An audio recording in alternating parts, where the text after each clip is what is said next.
Ang Pilipinas ay isa sa 7 miyembro ng United Nations na patuloy na tumataas ang bilang ng mga HIV cases. Nakakalungkot na habang ang ibang mga bansa ay napigil na ang pagdami ng bilang ng mga HIV cases, dito sa Pilipinas ay tumaas pa ito ng 52% nitong Mayo kumpara sa nakalipas na taon. Ang nakakagulat ay marami sa mga nagkakaroon ng HIV ay mga edukado at batid ang panganib ng pakikipagtalik ng walang proteksyon. Sa kabila ng puspusang kampanya laban sa HIV/AIDS, bakit patuloy ang pananalasa nito sa Pilipinas? Maituturing na nga ba itong isang epidemya sa bansa? Alamin natin sa episode na ito ng The Veronica Chronicles na pinamagatang HIV, ang tagong salot ng lipunan. Aktibo sa paghipagtalik sa kapwa lalaki at sa iba-ibang partner si Troy, di niya tunay na pangalan.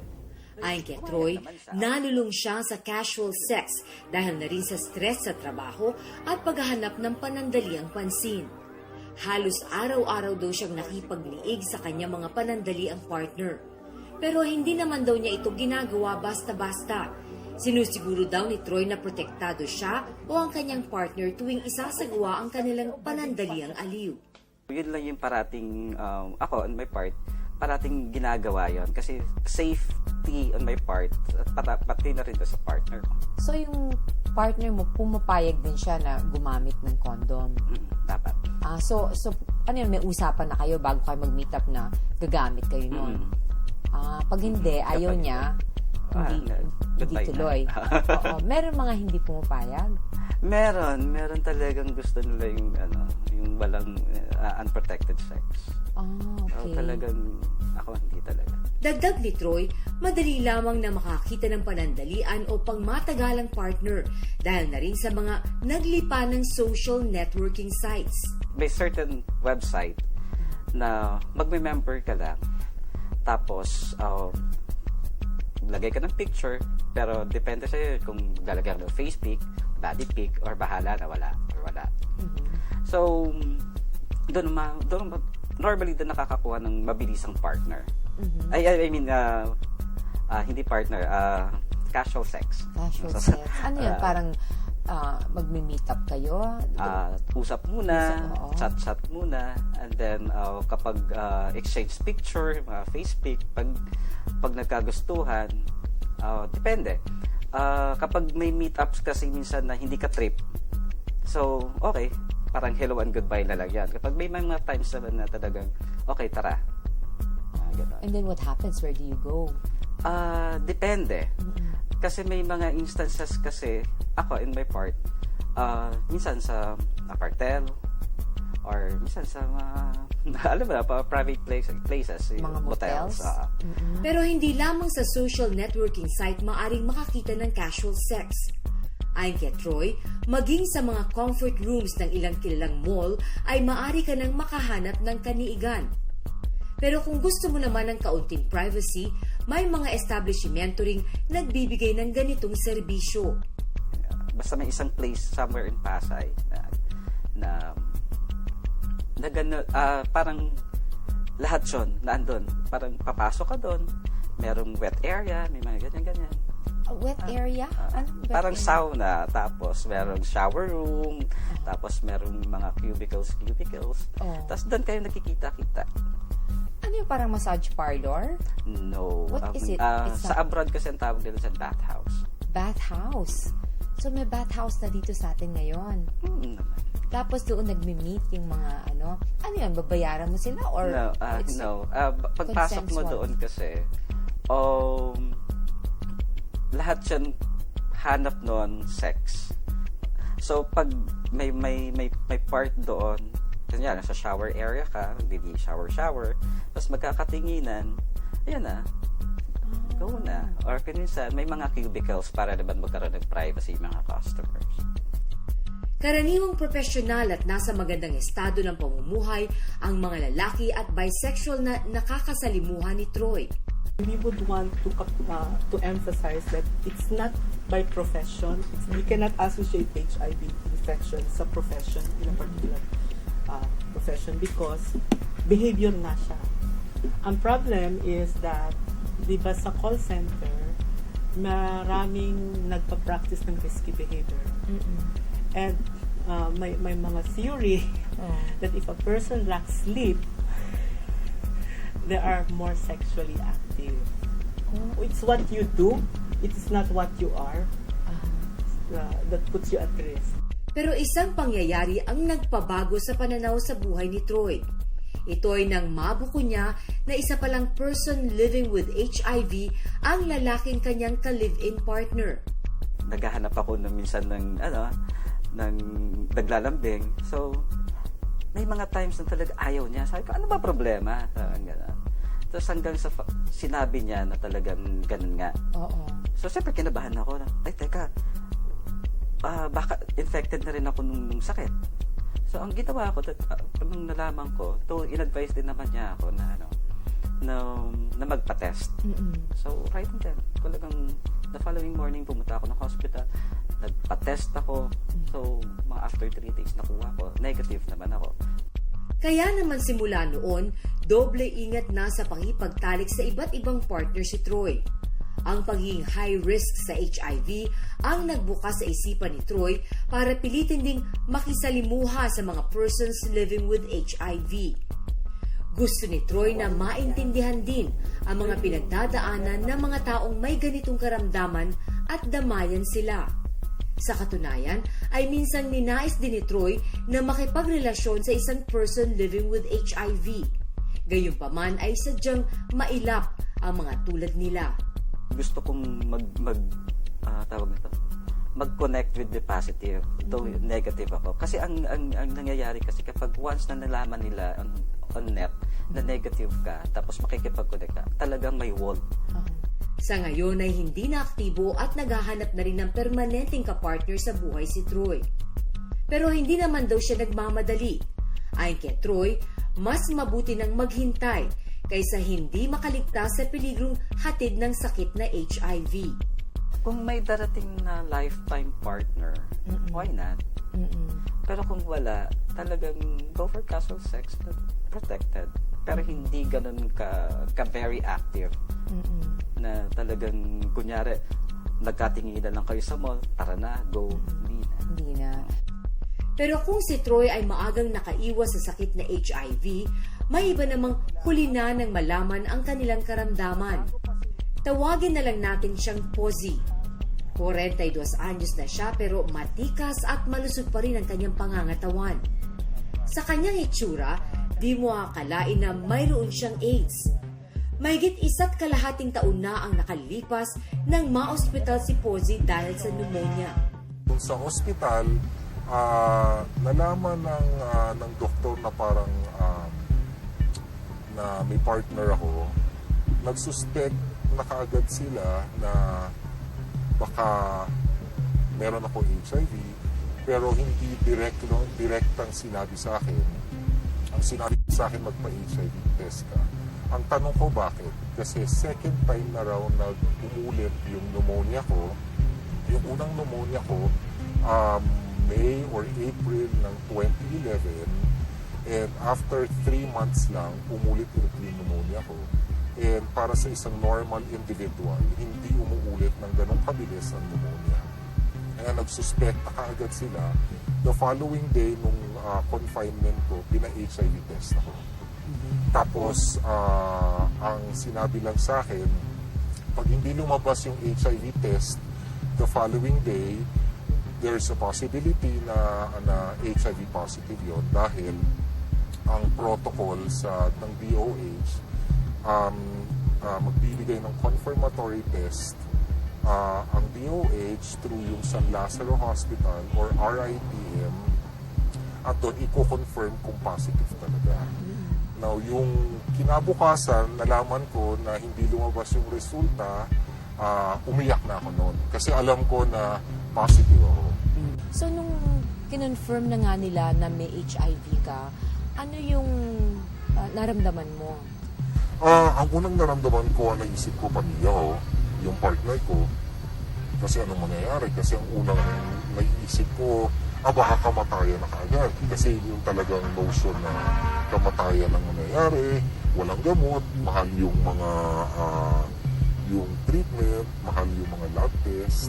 Saka sa ngayon, since bago lang yung disease, yung virus, natagpuan lang yan noong 1984, hindi pa natin alam kung gaano itatagal yung mga persons with living with HIV, yung tinatawag namin PL-HIVs, kung gaano sila gaano katagal yung kabubuhay nila. So yun ang kinakatakot ko. Pero ginawa akong move noon para hindi ako mag-depress, pinatawag ko pamilya. Sinabi ko sa pamilya ko, na-shock sila. Buti na lang yung dalawang kapatid ko, edukadong tao. Edukado sila, sinabi lang nila na walang problema yan. Marami na kami nabasa dyan. So yung gamot nandyan lang. So yun na lang ang intindihin natin. Pagaling ka muna sa pneumonia mo, tapos alalahanin natin kung paano natin gagawa ng paraan yung HIV mo. Tapos, tinatawag ko yung mga kapatid ko sa ibang bansa. Tapos, mismo yung kuya ko, sabi nga, ako nga may mga office mates ako na may HIV dito sa Amerika. Ano kinakatakot? Yung partner mo ba, HIV positive din? Yung partner ko, negative siya. Negative. So, Negative hindi mo siya. sa kanya nakuha. Hindi ko nakuha sa kanya yung virus. Bagamat may steady partner si Posey, ay sa iba niya nakuha ang sakit dahil negative sa HIV ang kanyang boyfriend.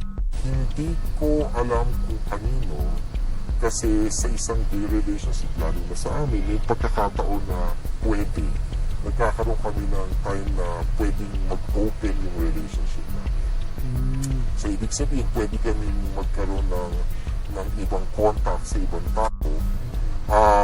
Kaya lang, dahil hindi ko nagtatanong kung yung naging kapartner ko, positive or hindi.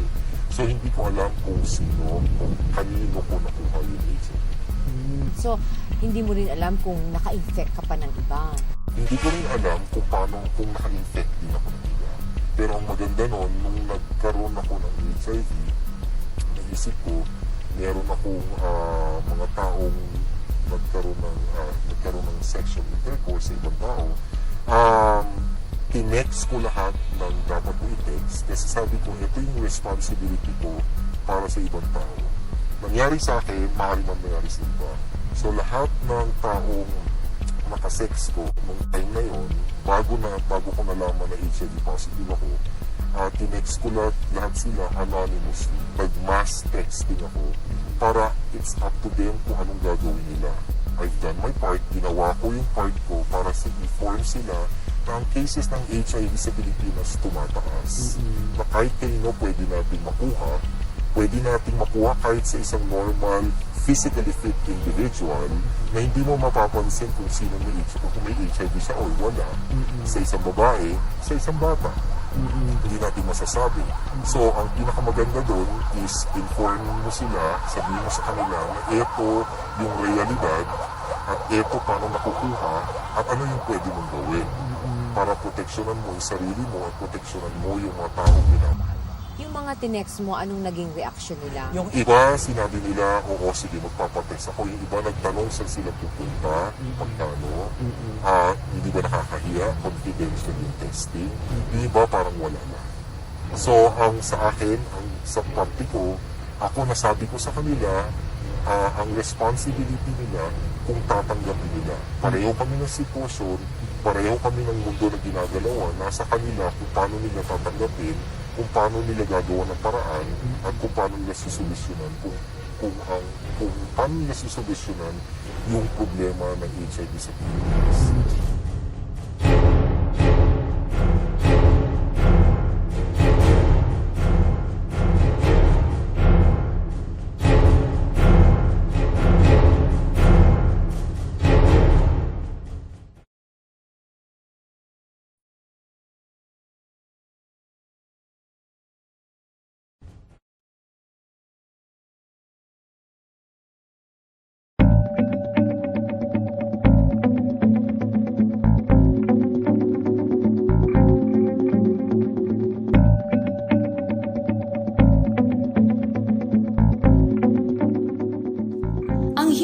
immunodeficiency virus o HIV ay isang uri ng virus na nagpapahina sa immune system o natural na depensa ng katawan ng isang tao.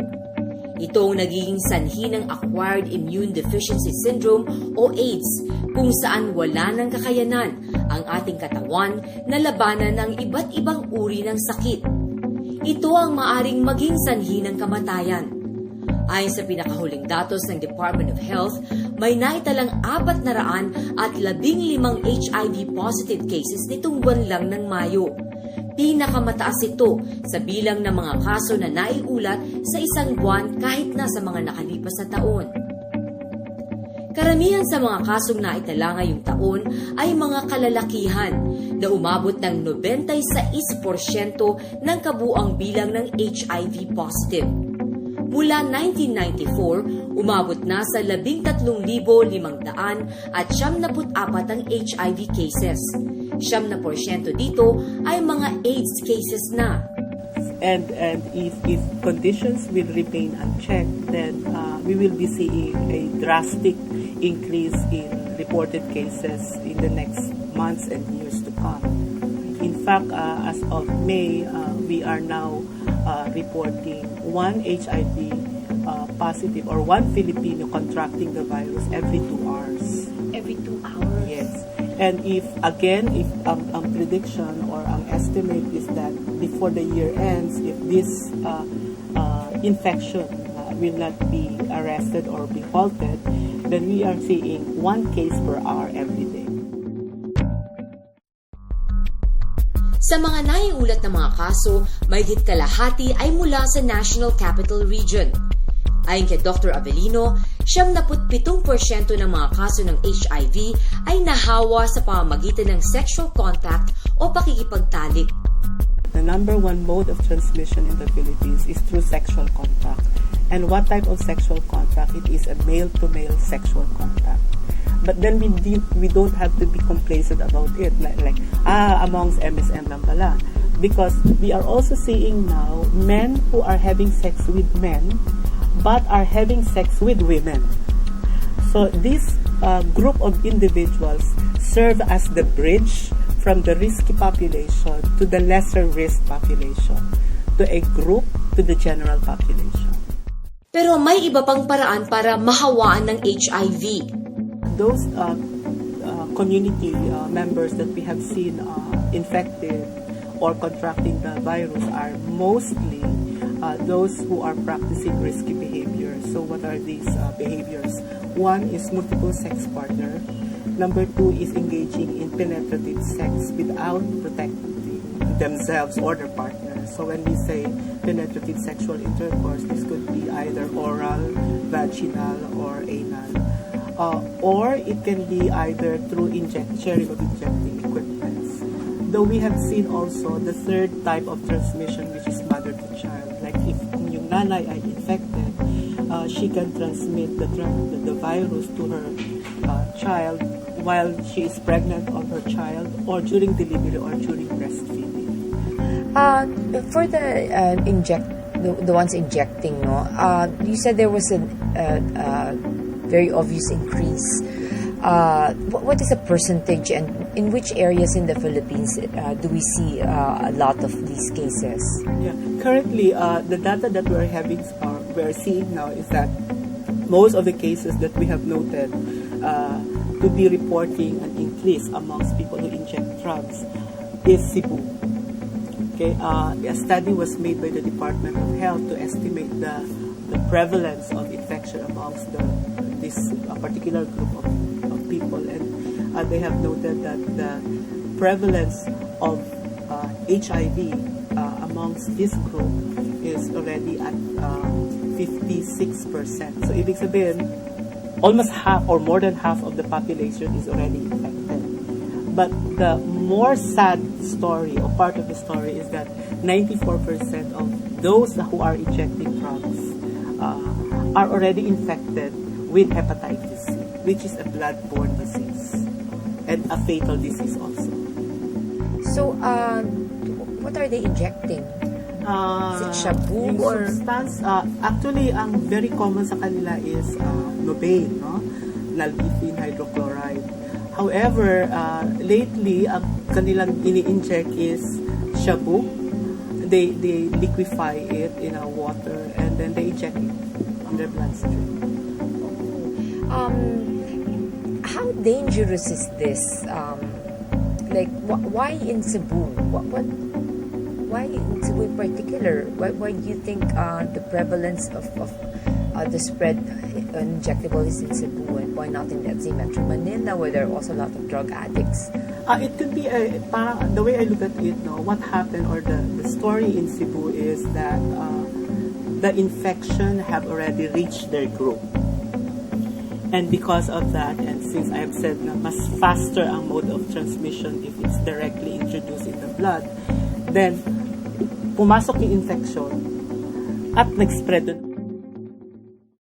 Sinabi ni Dr. Avelino na magpahanggang ngayon ay maraming maling paniniwala tungkol sa HIV at AIDS.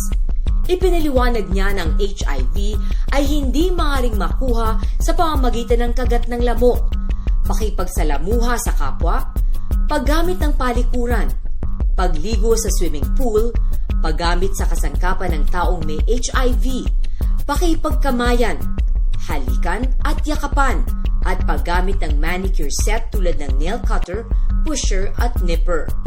The virus has to get into the system, and most commonly the mode or the point of entry or the portal of entry ng virus sa katawan ng isang tao is through a small wound, no, na sometimes microscopic, you wouldn't even notice because it will not even bleed, no.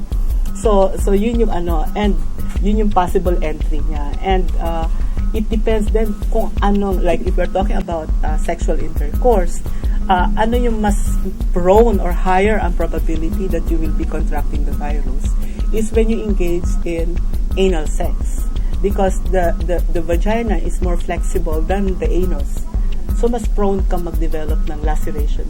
So once you get the laceration and the person you are having sex with is infected, then you get the virus. But the most or the highest mode of transmission, kumbaga if you're going to rank them, no, you'll surely get the virus if it's directly introduced into your bloodstream. Isang lungsod ng Quezon sa may naitalang pinakamataas sa bilang ng mga kaso ng HIV sa Pilipinas. In 2010, again up to this time, from less than 1% in 2009, we have already 5.6 prevalence rate of HIV positive in Quezon City. 5.6 means Percent. percent. That translates like how many annually? Annually, we get about close to 200 cases, or more than 200 cases. Because in 2012 alone, we were able to get 262 HIV positive cases in 2012 alone. And during this first quarter in 2013, we are already getting 153 cases. Ayon kay Dr. Innumerable, karamihan ng mga kaso nila ng HIV ay mga edukado at may kaalaman sa paggamit ng kondom. They have high knowledge on condom use, but the practice is very low. Yes, and so most of them are practicing unprotected sex and multiple partners. So that's why they became vulnerable to HIV positive, and they also practice unprotected anal sex mostly. Ayon sa DOH, inilagay nila sa 3 kategorya ang mga lugar na may pinakamalaking bilang ng mga may persons living with HIV sa bansa. We were able to categorize them into 3. We have category A, B, and C. Pag sinabi mong A, mataas ang bilang ng reported HIV cases. Mataas yung urbanization, and mataas din yung population of people who may be practicing risky behavior. Okay. The category B is just parang it's between C and A, which means yung C ay may kaso, subalit ito ay mababa pa, while the B is between.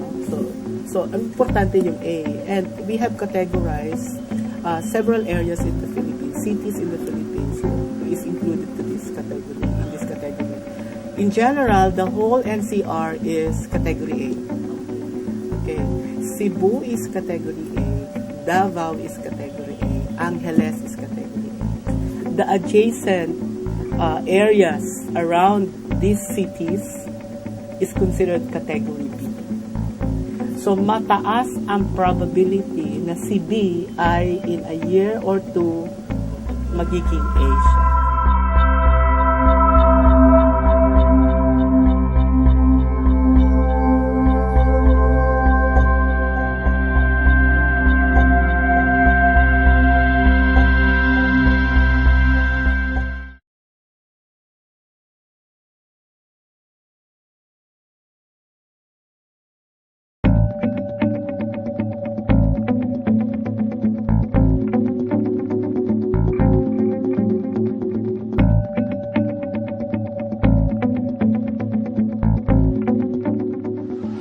Sa Cubao, Quezon City, sa likod lamang ng Ramon Magsaysay High School, matatagpuan ang Clinica Bernardo Sundown Clinic. Tinawag itong Sundown Clinic dahil bukas ito mula alas 3 ng hapon hanggang alas 11 ng gabi. Dito maaaring magpa-HIV test at magpa-examine para sa mga sexually transmitted infections. Libre ang pagpapatingin dito at pati mga gamot ay libre din na ibinibigay dito. Ang Clinica Bernardo ay accredited ng DOH at pinopondohan ng Quezon City Government katuwang ang ilang non-governmental organizations. Bagamat 6 na buwan pa lamang ang klinik na ito, ay halos 30 pasyente na ang kanilang naseserbisyohan araw-araw. Ayon sa medical director ng klinik na si Dr. John Ruiz, malaking bagay daw para sa mga namamasukan sa umaga na bukas ang klinika hanggang alas 11 ng gabi. Kasi ito yung mga ito yung time na available yung mga nagtatrabaho. So, yung iba, yung nasa call center, pwede pa silang umabot sa amin. At saka, ito yung medyo mas kokonti yung ayaw ng maraming tao sa umaga. This is the place na, At saka, syempre, yung iba STI, kaya yung confidentiality mas kokonti pagkagabi. Kasi kokonti ang tao. Paalala lamang ni Dr. Ruiz, ang mga nais magpa-HIV test na 17 years old o mas bata ay kailangang kasama ang magulang. Kailangan po kasi may guardian, no? Kaya hindi po natin basta-basta tinetest. At ang testing po is voluntary, no? At saka sa kanila po wala pa sila sa edad. So kahit na nag-voluntary nagpunta dito yung, let's say, a 17-year-old, hindi niyo bigyan ng HIV test? Opo, kasi kailangan po ng yung consent ng magulang or ng DSWD kung walang magulang. So, syempre yung bata nahiya na magsabi sa magulang, paano na yun? Minsan po, kapag ganun pong sitwasyon, actually marami yung sitwasyon na ganyan. Ang ina-advise po namin is kasama yung magulang. Tutulungan po namin silang magpaliwanag sa kanilang magulang kung ano yung sitwasyon ng anak nila. Kasi sa HIV, STI, ang main player dyan is yung family. Kaya talagang dapat kasama sila doon sa paggagamot natin.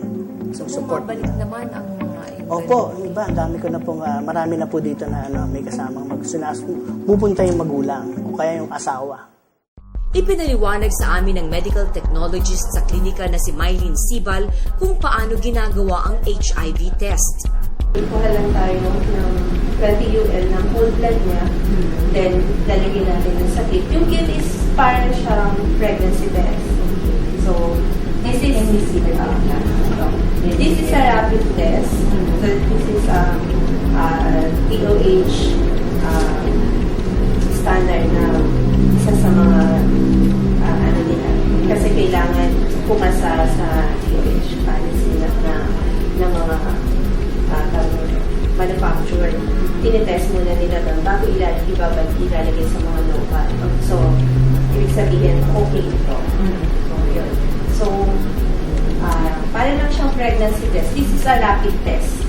So, ang principle niya is immunochromatography. So, para ng pregnancy test, may makikita tayong 2 red band pag nag-positive siya or 3 red band. Kasi, parang combination na to ng HIV-1 and HIV-2.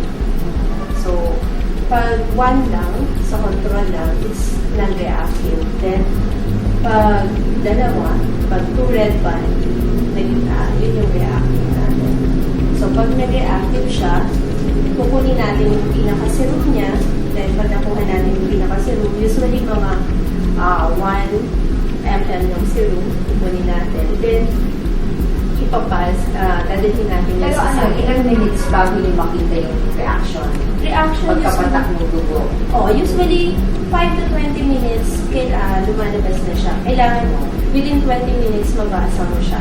Kasi prolong ng 20 minutes, magkakaroon ka na ng false positive reaction. So, dapat within 20 minutes. Kapag positive siya, papadala nyo na. Non-reactive. Reactive siya. Pag reactive siya, kukunin natin yung serum, then gagawa natin siya ng mga certain papers.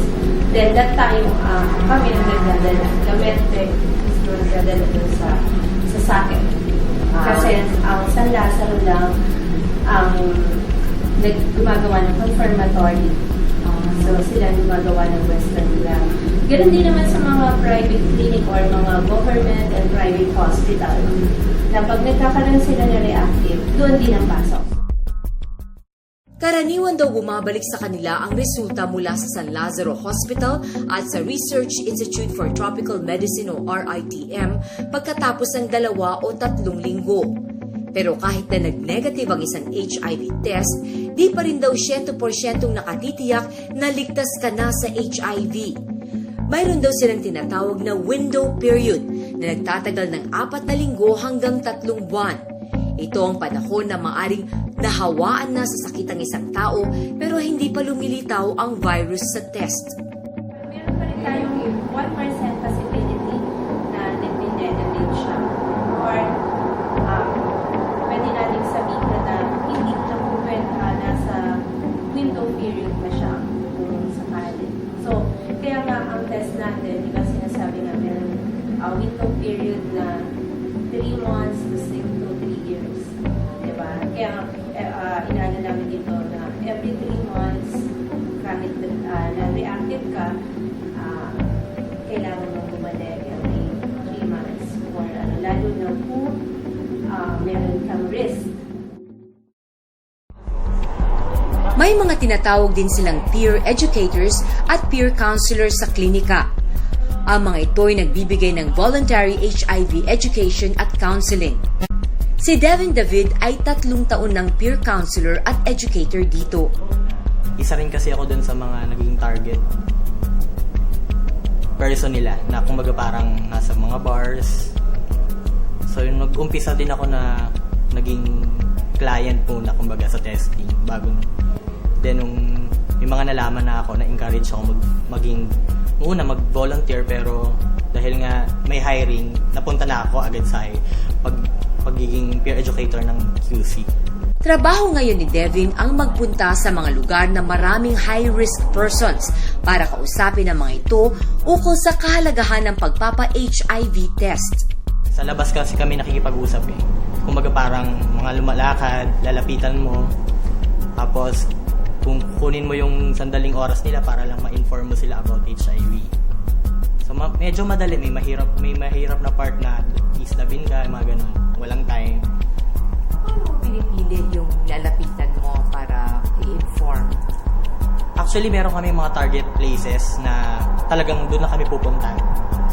Kasi ina-assume na namin na doon sa lugar na yon, nandun yung target population namin na high risk kumbaga na tinatawag. So ano yun? Usually mga male, female, gays? Sino yung mga nilalapitan nyo na madalas? Sa ngayon, dahil sa ang pinakamataas na kaso natin ang nagkakaroon ng HIV mga lalaki, sa mga lalaki kami.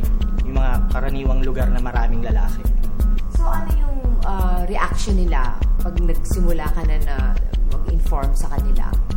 Well, basically, yung iba nasa shock, parang dahil nga medyo may stigma pa tayo sa HIV, ayun, bilang parang ayaw pag-usapan or inaano nila na hindi sila yung tao na involved sa ganong issue. Ayon kay Devin, lahat ng magpapa-HIV test ay isinasailalim sa pre-test at post-test counseling. Post-test counseling kasi nandun yung sasabihin natin yung result. Ina-assess din natin yung tao kung ano ba yung pagkakaintindi niya sa resulta. May mga tao kasi na ina-assume na iba yung pagkakaintindi. Kumbaga ganun. Yung post-test counseling makakatulong sa tao para maintindihan niya kung ano yung ibig sabihin ng result at kung ano yung posibleng mangyari pa or yung gagawin niya sa susunod. Hindi raw madali ang responsibilidad na magbunyag sa isang tao na HIV positive siya. Iba kasi yung reaction eh. May mga taong pag nagpa-test, nag-positive, yung alam mong handa na silang harapin na ganun sila. Pero dun sa mga taong hindi pa handa, nandun yung constant communication. Kasi medyo mahirap tanggapin. Although sinabi mo na yung possible na hindi ka naman ganun agad mamamatay, nandun pa rin yung depression na tinatawag. Dahil marami silang factors na iniisip, yung pamilya, yung trabaho, lalo na kung abroad, may balak mag-abroad, mga ganung issue. So, hinahandle ko siya. Ina-assess ko yung client kung ano ba. Inaaya ko mag-decide yung client kung ano yung gusto niyang gawin na ganun na yung sitwasyon niya. Pero ang pinakamahirap para kay Devin ay yung mga taong may suicidal tendencies. Doon na yung sinasabi nila wala na silang silbi, mabuti pang tuluyan na lang. May ganun, mababanggit ng ng kliyente sa palang post-test. May mga ganung may mga pagkakataon din naman na parang hindi nasasabi agad. Kumaga parang tahimik lang. Tapos later on nalalabas na gusto niya magpakamatay. Ganun. Kaya mahalaga rin yung constant communication lalo sa text or call. Hindi lang sa clinic natatapos yung counseling namin. So pag ganun, anong ginagawa mo pag nalaman mo may suicidal tendencies pala?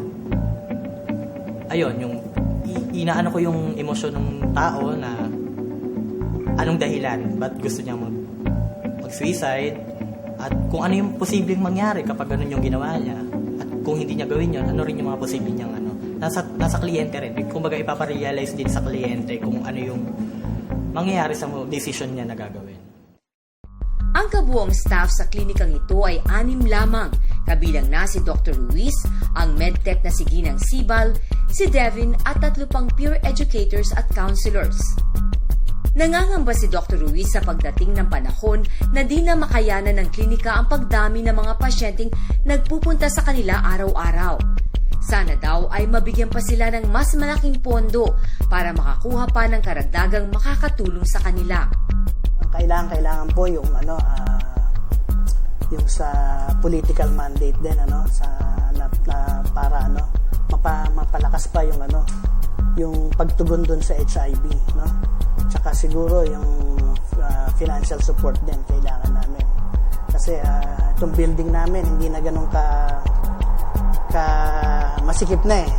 Tsaka siguro itong taon na to, baka by next year hindi lang ganun ang pasyente namin, baka marami na. Baka kailangan rin namin magdagdag ng staff. Ang HIV/AIDS ay walang espesipikong sintomas, kung kaya't kinakailangan talagang magpa-HIV test para makumpirma kung positibo ka dito. Even if you are not still within the 5-year period, if your CD4 cells is already beyond a certain number, like 250, you develop already fatigue, maybe you're always sick, maybe other diseases set in. Kasi ang HIV, tumatama yan o ang inaatake niya yung immune system. Ngayon, depende sa tao kung anong parte ng katawan niya ang mahina. Kung malakas ang baga mo, hindi tatamaan ang baga mo. Kung mahina ang kidney mo, tatamaan ang kidney mo. Kung mahina ang balat mo, tatamaan ang balat mo. Dahil sa naisip ni Pozi na mahalagang mabigyan ng tamang impormasyon ng madla patungkol sa HIV/AIDS, nagtatag siya ng isang blog site na tinawag niyang Pozi Pinoy. Kasi wala akong outlet kung paano ko i-share yung isang story ko or share mismong sa sarili ko, parang kinakausap ko lang. Ang vlogging kasi, di ba, yung minsan para sa sarili mo lang, no? So nagsimula akong mag-vlog nung nasa ospital pa lang ako. Sa unti-unti, dumadami yung nagtatanong, at the same time, naglalagay ako ng inputs na dun sa vlog ko. Habang tumatagal, dumadami yung mga nagtatanong, nagbibigay na ako ng information about HIV, kung saan sila pwedeng magpa-test. Ayon kay Dr. Avelino, marami sa mga nakumpirmang HIV positive ay hindi na bumabalik muli para magpagamot. One is yung denial. Number 2 is self-discrimination. No? And then number 3, minsan tuliro. So it's important that after a positive test result, no, yung support mechanism should be strong in order for that person to come back. So, most of these people can continue infecting other people kung they don't come back for the... Exactly. But at the same time, I would like to also to look at the positive side, no? Like, kasi most of the time, if a person is found positive, no, or reactive to the confirmatory test, sabi ko nga, self-discriminate na sila, yung parang they blame themselves, they withdraw, blah, blah, blah, no? But then, we have the treatment. And if the person is given treatment early in the infection, then he can still be as normal as any individual around. Alis, ilagay mo lang sa isang tabi mo na yung pagiging HIV niya, sa productivity niya magiging productive pa rin siya, tulad ng ibang tao. However, he or she may be infected, pero productive pa rin siya sa kanyang pamumuhay. Dahil daw sa marami pa ang mga taong mangmang tungkol sa HIV/AIDS, ay malakas pa rin ang diskriminasyon laban sa mga persons living with HIV. Naramdaman ko yan nung ako nasa hospital ako. Kasi meron tayong HIV law, merong confidentiality when it comes to HIV. Naramdaman ko yan na nasa hospital ako, mismo yung mga doktor, yung mga nurses, alam yung condition ko na walang permiso galing sa akin. So halos magwala ako at sinabihan namin sila, kakasuhan namin sila. Kasi hindi pwede yun. Mismo nung kumukuha ng sample sa lungs ko, nasa hallway ako, pinag-uusapan yung condition ko. So mali yun, alam ko, kaya ko silang kasuhan. Kaya lang halos magwala ako, may sakit ako noon, halos nagwawala ako dun sa mismong ospital at tinatawag ko yung administration ng Purgado Hospital kung saan nandun ako. At nag-apologize naman sila at sinabi ko sa kanila na hindi pwedeng mangyari yan sa iba.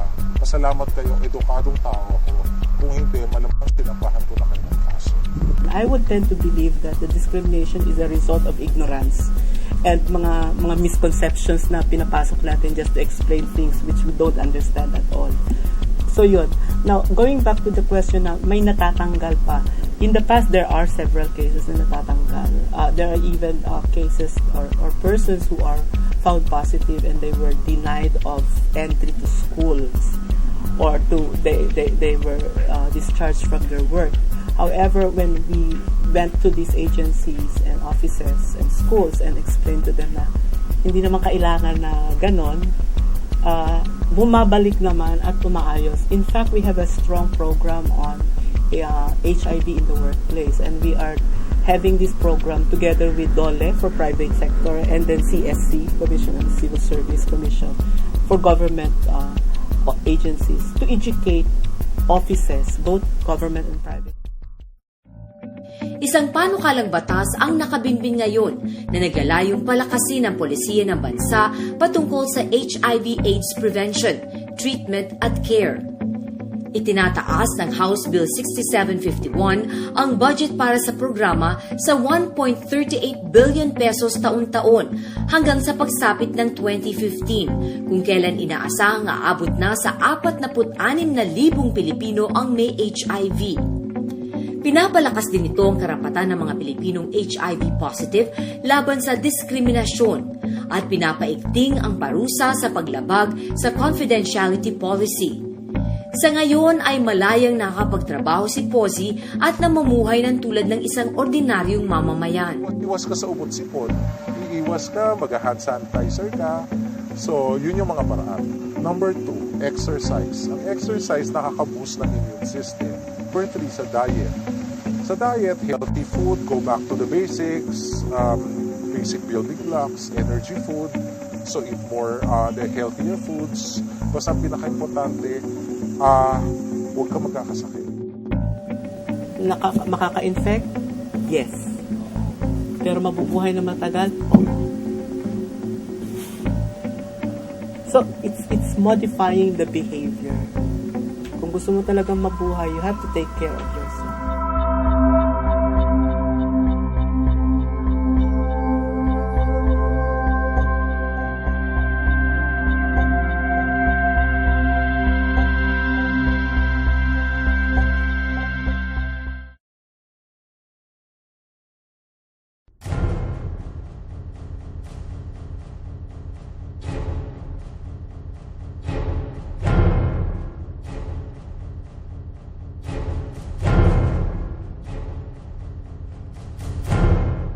Bakit sa kabila ng puspusang kampanya ng pamahalaan para ipaalam ang panganib ng HIV, ay tila walang talab ito sa ilan sa ating mga kababayan? Kasi may mga times kasi na pag medyo depressed ka or stressed out ka, parang okay, kailangan ko someone na makayakap kahit papaano, kahit saglit. Parang yung panandalian na you take a parang affection or kahit na Let's be faithful. Yeah, that they should not engage in sex other than their partners in life. They should use condom if they are really into this kind of practices. Wala sa psyche ng Filipino to be wearing condom. It's not a fashion. If you are in the ang sabi nga nila sa layman's term, barebacking is better than be protected. But then again, ang study, what we are doing now is marketing condom in such a way that, one, it can prolong the sexual pleasure. Ayon sa mga dalubhasa, bagamat wala pang lunas sa sakit, ang maagap na pag-inom ng mga antiretroviral drugs ay nakakatulong na mabawasan ang bilang ng mga HIV sa katawan ng isang tao. Or ay mga siguro mga in a day, ang iinumin ng isang PLHIV ng 10 tableta. Ngayon, may mga tableta, isa na lang or 3. So para ka rin nag-take ng vitamins. Ang kinaibahan lang is once you are enrolled in that treatment for life na yun. And you need to take it every day. Wala kang treatment break. If you miss, and then you're inviting your virus to mutate. So once na mag-mutate siya, kakailanganin mo mas malakas at mas mahal na maaaring hindi na natin afford as a country. Kung hindi na natin afford na ibigay, siya nang bibili. Sa ngayon ay nabibigyan ng DOH ang lahat ng mga persons living with HIV ng libreng antiretroviral drugs. Pero nagbabala si Dr. Avelino na baka magkulang na ang pondo para dito kung tuloy-tuloy ang pagdami ng mga pasyenteng may HIV. Ang nakakatakot is we have crossed the line from just a low prevalent country to a concentrated type of epidemic. So, kumbaga, pag-graduate na tayo doon, mataas na tayo. And before, if we will not move now, then soon we will be seeing more cases amongst the general population. And that is very frightening. Because, paano, I was doing a report now, just this morning, at if our epidemic will be uncontrolled, no? Will reach the general population, we will be using at least 3 trillion pesos a year. Why? For what? For treatment, for prevention, for system development, just to cut the transmission. Magkano ang ating budget sa Pilipinas? Bagamat may kampanya na daw ang gobyerno para malabanan ang sakit na ito, aminado si Dr. Avelino na marami pang dapat gawin. Ano ba ang magic bullet for us to be able? For HIV, there is none. There's no magic bullet because it's a combination of the individual's choice and the support of the community. And Ang pangamba naman ni Dr. Enumerable ay ang pagkalat nitong nakamamatay na sakit sa mga pamilya. If we will not be able to control the HIV positive this time, we might wake up in a few years that the HIV, we will find HIV positive in our families. Because we are testing pregnant mothers, and there are indications that some pregnant mothers have the sexually transmitted infections. And why are they having sexually transmitted infections? From their husband. Yeah, exactly. So, that is really my fear as a city health officer now, doing the HIV/AIDS program. That I don't want to wake up that HIV positive now could be found in our families. You get to bed with one person, you get to bed with the people that the person has been sleeping with for the past years. So, ibig sabihin, minsan kasi hindi na natin tinatanong kung ano yung history nila. Hindi natin tinatanong, meron ba nagtanong sa'yo na HIV positive ka? Di ba wala, di ba? Malabo yun. Pero yung ina-advocate namin, lalo na ako dun sa vlog, na kung hindi ka sigurado, gamitin mo ulo mo.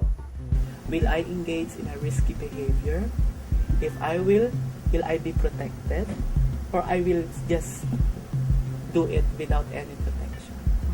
If I will do it without protection or with a protection, would I want myself to be tested just to know if I have been infecting others or I have been infected? And if I am, there are services that you can avail of and live a productive life. But again, at the end of the day, nasa sayo ang decision. Naging masakit na leksyon daw para kay Posey ang nangyari sa kanya, pero nagawa niyang bumangon muli upang makatulong din sa iba. In all these things that happened to you, may regrets ka ba? O yung parang sinasabi sa inyo, sana ganito na lang, so I didn't have to go through this. Nung una, ang regret talaga is, siyempre bakit ko nagawa yung mga dati kong ginawa. Pero later on, nagkaroon ng bagong pananaw, nagkaroon ng bagong pinto, nagkaroon ng bagong venue para makatulong ako sa ibang tao. Hindi ko sinasadya, hindi ko inaasahan, pero sa ngayon maraming lumalapit sa akin. Para kay Dr. Avelino, mahalaga para sa isang PLHIV ang pagkakaroon ng isang support group. What we do is yung peer support groups. Kasi like we recognize that a negative person can only help as much and we can only understand the situation as much. So what we do is there are self-help groups who are HIV positive also. And then they have their own groups and discuss yung issues on HIV. So dapat magkaroon siyang ganon, engagement with the positive community. Parang ilabas niya yung whatever he feels or she feels sa kanyang condition. Very important din yung role ng counseling. I would underscore yung right meaning of counseling. It's not educating but counseling in the right sense. Na let the person talk and explore. Kasi yun nga, it's being HIV positive, you have to accept the fact that you are no longer negative and things have to change. Ang HIV/AIDS ay walang kinikilalang katayuan sa lipunan, edad, kasarian at teritoryo. Sa ngayon ay wala pang opisyal na lunas para sa nakamamatay na sakit na ito. Kung kaya't responsibilidad ng bawat individual na sa lahat ng oras ay maging maingat at huwag ipagwalang bahala ang posibilidad na mahawa sa sakit na ito. Para sa mga high-risk persons, huwag nang mag-atubiling magpa-HIV test at maging disiplinado at responsable para makaiwas sa paghawa pa ng iba. Alalahaning maraming persons living with HIV ang nakakapamuhay na ng normal ngayon. Responsibilidad naman nating lahat na alisin ang diskriminasyon sa mga may HIV/AIDS at respetuhin ang kanilang karapatang mamuhay ng gaya ng karaniwang mamamayan sa lipunan. Dalangin nating matigil na sana ang pamiminsala ng salot na sakit na ito sa ating bansa. Ako po si Veronica Baloy Jimenez at ito ang The Veronica Chronicles.